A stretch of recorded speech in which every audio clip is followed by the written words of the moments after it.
監視カメラが捉えたのは、とある宿泊施設から夜な夜な重そうなゴミ箱を運び出す少年の姿。彼が再び施設へ戻った時、ゴミ箱は完全に空になっていました。果たしてその中身とは。2021年11月26日、スコットランドサウスラナークシャー州ハミルトン、身寄りのない若者のための施設ブルートライアングルの玄関先でせっせとゴミ箱を運んでいた少年はコナー・ギブソン。数時間前、彼は別の施設で過ごす2歳下の妹と2年ぶりに会ってきたばかり。 SNS には2人の写真がアップされ、兄弟が楽しい時間を過ごせたことを物語っていました。そんな有意義な再会の後、深夜を回りかけたその時間に施設のゴミ箱を外へ持ち出したコナー。彼は道路沿いの公共のゴミ箱へ向かうと、持参したゴミの中身を移し始めるんです。実はそのゴミの中身はコナーの妹の血で染まった衣服だったんです。妹との2年ぶりの再会の後、返り血を浴びていた少年。仲睦まじく見えた兄弟の間に一体何があったのか。幼くして家を追われた2人は絶対に引き合わせてはいけない2人だったんです。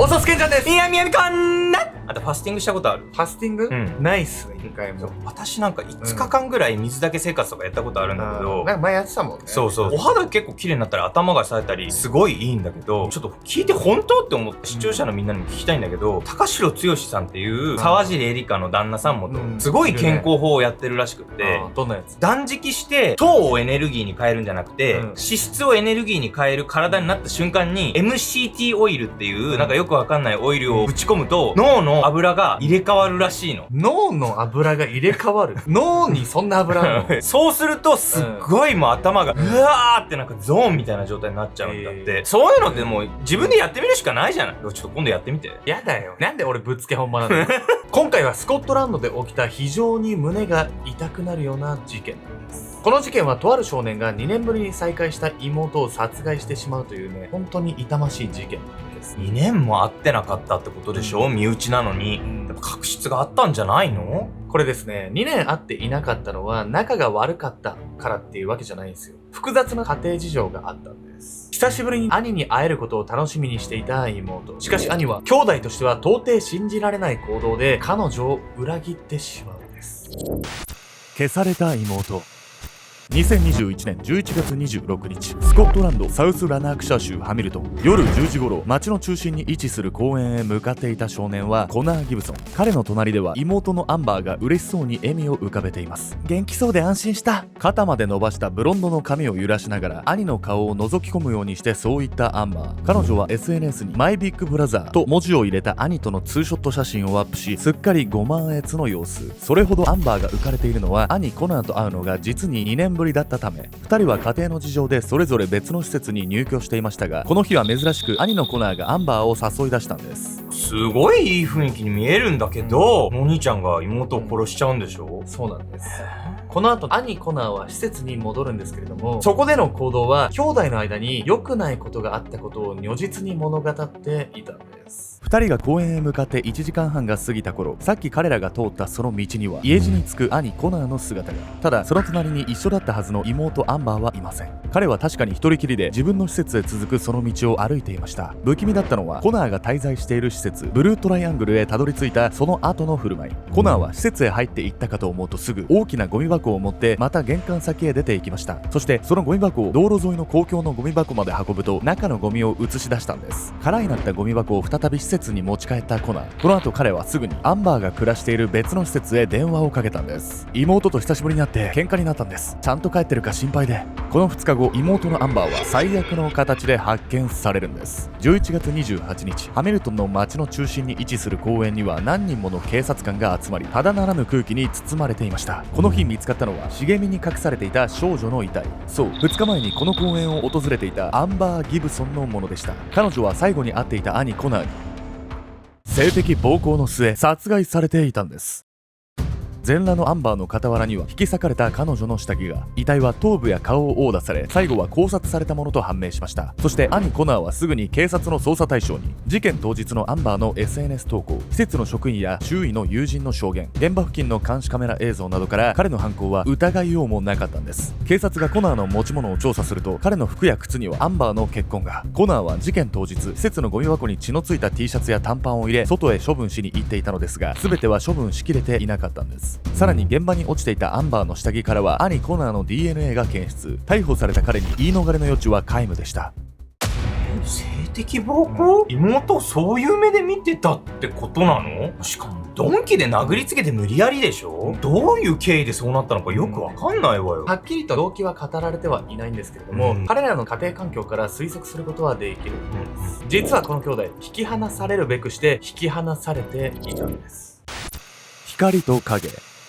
2008年、市の職員に連れられ、ハミルトンのとある民家の扉をくぐったのは3歳と5歳の兄弟、幼き日のアンバーと兄コナーでした。彼らを迎え入れたのは里親のニーブン夫妻。新しい父と母の顔を見上げたコナーは隣の妹に向かってこう言ったんです。僕たちはもう大丈夫だ。優しく迎え入れた養父母の笑顔に安堵の息を漏らした兄弟。彼らは実の親による養育が困難とされた要保護児童でした。2人が家を追われた理由は父親による母親への DV。父は子供に直接暴力を振るうことはありませんでしたが、日々激しい暴行を加えられる母親の姿は兄弟にとっては深いトラウマになったんです。養父母はそんなコナーと妹アンバーを温かく迎え入れ、できる限りの愛情を持って接したんです。2人はそんな小さな頃から里子に出されてたのね。でもさ、事件の時はさ、2人別々の施設に預けられてたじゃない。でもこの時点ではなんか同じ家で暮らしてんのね。2人はですね、同じ環境で暮らしてたんですけど、それぞれ似ても似つかない性格に育ってたんです。2人がニーブン夫妻の家に来てから11年、里親の期間が終了となった妹アンバーはハミルトン市内の児童養護施設へ。兄のコナーはそのまま養父母の元に残り、ここから兄弟は別々に暮らすことに。14歳を迎えていたアンバーは養父母の愛情深い養育によりすっかり前向きな少女に。歌と芸術の才能があった彼女は自身の将来を様々に想像するように。一方、問題だったのは兄コナーの方。彼は学校での人間関係があまりうまくいっていなかったんです。なぜならコナーは周りの人間に誰彼構わずたびたびこんなことを言うように。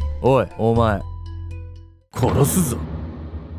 養父母さんはさ、愛情深く育ててくれたのよね。なんでこんな口悪くなっちゃってるわけ？幼少期、親に与えられたトラウマっていうのはそう簡単に言えるものではないんです。というわけで本日のメドラーキーワード、面前 DV について。面前 DV とは子供の目の前で家族に対して暴力を振るう行為。 DV を見聞きして育った子供は直接危害を加えられたわけではなくても心に深い傷を負い、場合によっては PTSD などの症状を発症することも。こうした観点から2004年児童虐待防止法により面前 DV は心理的虐待の一種と認められるように。面前 DV は子供の人格形成に多大な影響を及ぼすんです。面前 DV による人格形成の傾向は大きく2つに分かれ、1つは DV の原因が自分にあると思い込んでしまう罪悪感、 DV を止められない無力感から自己肯定感が著しく低くなるケース。もう一つは弱いことは悪いことだと認識し弱者を支配すること、暴力で解決することが当たり前になるケース。兄コナーは後者で、彼の粗暴な性格は幼少期の面前 DV のトラウマに苛まれた結果だと考えられるんです。アンバーが養父母から離され施設に送られたのは、そのまま兄のコナーと一緒に暮らしていると彼女に悪影響が出ると懸念されるため、里親制度には定期的な評価の見直しがあり、子供にとって適切な環境ではないと判断された場合はアンバーのように打ち切られることも。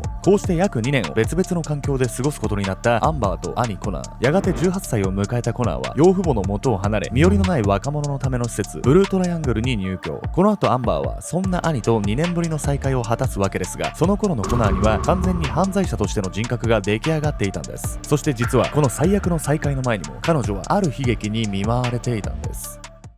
悲劇って何？預けられてた施設で何かあったの？施設の環境っていうのはそんなに悪い場所ではなかったんですよ。ただですね、悪い男っていうのはどんな環境にでも存在するんです。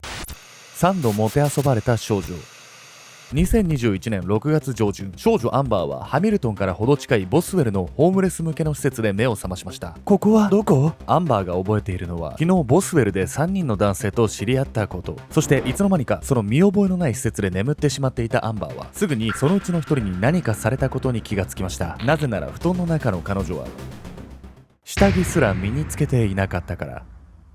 アンバーの履いていたズボンは布団の上に乱雑に置かれた状態。隣では昨日知り合った男のうちの一人が裸で寝息を立てていました。何らかの方法でアンバーを眠らせ、その施設へ連れ込んだその男はジェイミー・スターズ。つい2週間前に別の女性を全く同じ手口で襲って逮捕され保釈されたばかりの男。この事件でアンバーが抱いた恐怖は計り知れませんが、彼女は犯人のジェイミーに毅然と立ち向かいました。ジェイミーは起訴された際、アンバーの知人の少年に SNS でコンタクトを取り、証言を撤回させるように脅迫。彼女はそんな卑劣な根回しをされても屈さず、裁判は着実に有罪判決へと向かっていたんです。兄のコナーから2年ぶりに会いたいと連絡が入ったのは、そうやってアンバーが必死に戦っていた最中のこと。アンバーはさ、心細い思いして暮らしてる中でこんな事件あったらもうすごい心痛んだと思うわよ。だからこそさ、数少ない肉親のお兄さんから連絡があって絶対嬉しかったじゃない。でもそのお兄さんに悲惨なことされちゃうわけよね。しかもですね、このアンバーの悲劇っていうのは兄の裏切りの後もまだまだ続いていくんです。こうして迎えた2021年11月26日の夜、アンバーは兄コナーによって犯行現場の公園に連れ込まれ強姦殺害されることに。そしてそれは彼女の遺体が茂みに遺棄されてしばらく経った頃、その日の夜遅く、ハミルトンの街中の公園を訪れた中年の男は茂みに隠されていたそれを見つけ悲鳴を上げた。そう、それはアンバーの遺体だった。通報しないと。男は慌ててスマホを取り出した。しかしなぜか画面をタップする手を途中で止めてしまう。かわいい娘だな。そう、男の目の前に横たわっているのはついさっきまで生きていたであろう一糸まとわぬ少女。男は自分の内側から欲望が湧き上がってくるのを感じた。少しくらいいいよな。そして男は鼻息を荒げながらもう動かなくなった少女の裸体に手を伸ばした。アンバーを死後陵辱したその男はスティーブン・コーリガン。アンバーの遺体には合計39箇所この男の DNA が付着。スティーブンは遺体の第一発見者であるにもかかわらず通報もせずにすでに亡くなっているアンバーを散々にもてあそび、さらに発見されにくいように隠蔽したんです。最悪じゃない。なんでアンバーの周りにこんな悪い男ばっかり寄ってくるわけ。なんかさ、アンバーがそういう悪いことをしながら引き寄せてるとかじゃない分余計に腹立ってくるわね。アンバーはね、兄のコナーと同じように幼少期にトラウマを抱えているわけで、それでもまっすぐ育ってくれたことに養父母は感心していたほどなんです。そんな彼女ばかりが理不尽な目に遭わされてですね、本当にやるせない事件だなと思います。事件の後、兄コナーは遺体が発見されるまでの2日間、アンバーのスマホを使って SNS のグループへ書き込みを行い、彼女がさも生きているかのように偽装。そして遺体が発見されると、自身の Facebook にこんな投稿を行ったんです。アンバー、君はこの先もっと高く飛べるね。君がいなくなってみんな寂しい思いをしていると思う。特に僕がね、愛してるよ。2023年9月、コナーは妹アンバーに対する誘拐、強姦、殺人の罪で最低22年仮釈放なしの終身刑に。同時に彼女の死後、遺体をもてあそんだスティーブン・コーリガンには9年の禁錮刑が言い渡されました。ちなみに以前アンバーを強姦したジェイミー・スターズはその後10年6ヶ月の禁錮刑に。さらに2024年にはアンバーとコナーの実の父親が女性や複数の少年への性的暴行で懲役10年の刑を。犯行は長らく明るみに出されなかったもので、アンバーたち兄弟にトラウマを植え付けた元凶の根深さを物語る結果となったんです。兄コナーの裁判の際、コナーとアンバーを育てた養父クレイグは次のように語りました。2人が初めて家に来た時、コナーが言ったんです。僕たちはもう大丈夫だって。里親の期間が終了するまでは本当にそのはずだったんです。養父クレイグは2人の家族として今回の事件は未然に防げたはずのものだったと里親の打ち切りの判断を下したその制度に対し悔しさをにじませました。子供たちのうちの1人はお墓に入ることになり、もう1人は刑務所に入ってしまった。どうして2人はこうも違う人生を歩むことになってしまったんでしょうか。恵まれない境遇の中でもまっすぐに成長した少女アンバーと彼女を殺してしまった兄のコナー。2人は幼少期に同じトラウマを抱え、その後も全く同じ環境で育ったはずでした。トラウマを克服し、まっとうに育っていく人がいる一方で、道を間違え犯罪者になってしまう人も。一体何が2人をそこまで違う道に導いてしまったのか。おさすけんちゃんです。にゃんにゃんかってね。オンラインサロンの秘密結社アルゴメトリーも公開してから数ヶ月が経つんですけども、もうね、大反響をいただいております。めちゃくちゃ盛り上がってるわね。オンラインサロン何やってんのって入ってない方はわからないと思うんで、怪しく感じてんじゃない？ちょっと改めてご紹介させていただければと思います。YouTube は結構規制が厳しかったりするんで、そっちでは上げられないようなサロン限定の動画っていうのを配信しております。一体どんな動画が上がってるのかっていうところで結構動画も溜まってきておりまして、オウム真理教凶事件、エプスタイン島事件、日本軍731部隊、ジャパンライフ巨額詐欺事件、新潟少女監禁事件、第一生命19億詐取事件、藤沢市母子5人殺害事件、韓国伊豆原バラバラ殺人事件、あとテッドバンディ、あと旭川中学生凍死事件、韓国の学校性暴行事件、コロンバイン高校銃乱射事件、ロシア中学生銃乱射事件、光市母子殺害事件、あとはナイツ花輪さんとのコラボ死についての完全版と芸能界の裏話っていうのと、あとは松戸市の女子高生転落死事件っていうところで、どれもね YouTube でやるには難しい動画があるんで、ちょっとそちらオンラインサロンの方で取り上げさせていただきつつ、ただね事件をエンタメ化しようっていうのは意図としてはないので、サロンの収益の一部を犯罪被害者の会だったり一般的な基金だったりに募金させていただいておりますので、ちょっとそういった中で YouTube とオンラインサロンで住み分けをさせていただければと思います。それ以外にもね、サロン限定のライブ配信だったりとか、僕とかヤミコさんとオンラインで1対1で話せるワンオンワンだったりっていうのもありますので、もしね、僕らと話してみたいとか、個人的にこういうのでちょっと人生悩んでるんですよねっていう方にはね、非常に好評をいただいている企画でもあるので、興味あればぜひ参加いただければと思います。あとは最近で言うと、東京でオフ会バーベキューの会とかを開催しようっていう計画だったり、各地方とかね、僕らたまに行くんで、その時にも皆さんとお会いする機会を作れればなと思ってます。そういったオフ会の先行予約だったりもできますので、もう盛りだくさんの内容になっておりますので、ちょっと興味あればね、概要欄、固定コメントの秘密結社アルゴメトリーからぜひご参加いただければと思います。そして今日はですね、この後サロン限定動画の一部のみを皆様に公開できればと思います。もし続きを見たい方はね、ぜひサロンにご参加いただければと思います。期間限定で無料期間もやってたんですけれど、あとちょっとでね、無料期間終了にさせていただければと思うので、ぜひ今のうちにサロン覗いていって、で、興味あればそのまま入っていただいて、興味なかったら抜けちゃえば1円もかからないので、いろいろね、見ていただければと思います。いずれにせよ、アルゴメトリのコンテンツっていうのをもっともっと深掘りして世の中を知りたいっていう方、そして、他のメトラーさんの方とちょっと交流してみたいっていう方、もしくは交流はちょっと苦手なんだけど、限定のコンテンツを見てみたいっていう方、いろんな方がいらっしゃいます。その上でね、皆さんが自分なりのスタイルで参加していただければね、僕らも嬉しいので、この YouTube ももちろんこれまで以上に頑張りますしね、オンラインサロンの方でも引き続きよろしくお願いいたします。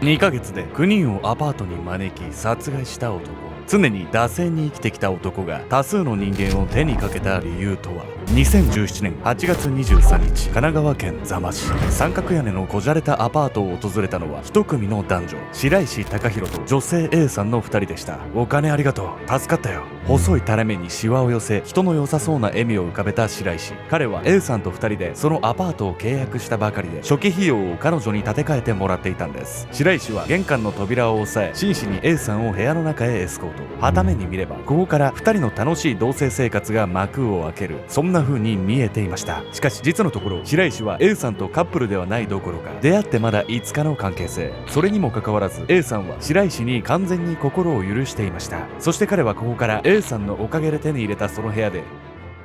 9人を殺害し、バラバラにしていくんです。アパートの一室で9人を殺害しバラバラにした男。なぜその部屋に9人もの人間が迷い込んでしまったのか。楽な方に流され続けた男が唯一身につけた才能は、思い悩む女性の心の隙間に入り込むことだったんです。